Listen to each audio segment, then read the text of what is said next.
naik. Oh enggak. Dikasih yang sudah terprogram dulu ya bunda-bundaku. Loh, kok balik? Oh mau naik.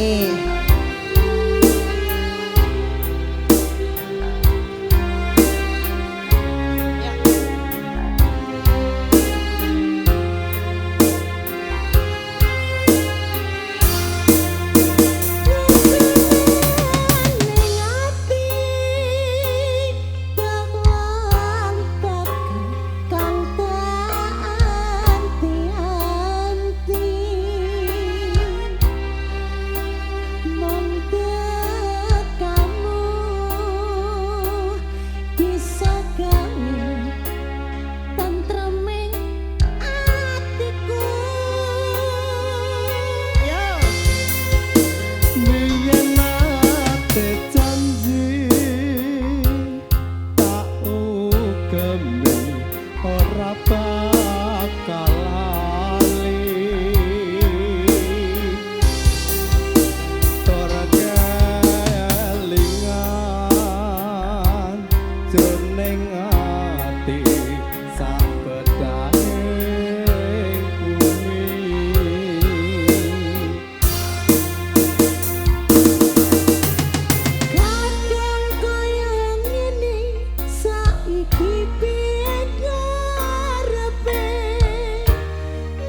Sek, bentar.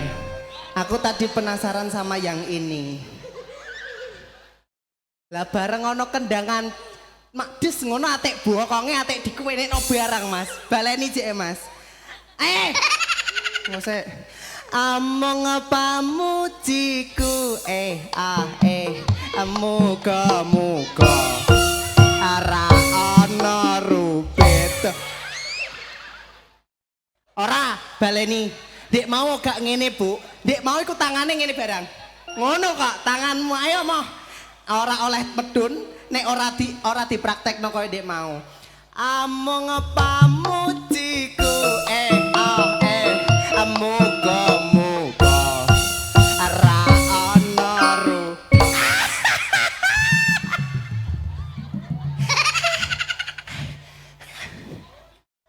ora ngono iki anake sapa leh? Anake sapa kowe kok pinter? Anak wong. Ya suwe anake wong, mosok anake sapa? Anake sapa nang? Alah, mau isi. Loh. Kok izin barang ini nyapa wong katokan kok izin nih lho. Anake siapa? Anak wong. Ya. Sing ini Bayu Den iku Den. Bayu. Iki tenan? Iya. Bayu, putrane sinten nang? Mama Indah. Iya. Mama Indah mana? Iya. Bayi ku sinden loh Den. Alhamdulillah ya Mah ya, duwe anak sing pinter joget, ngene til. Cita-citanya besok kalau besar mau jadi apa? Penyanyi sama penari. Bener, penyanyi sama penari Bu ya, didukung terus ya. Ayo ada tembel-tembelan.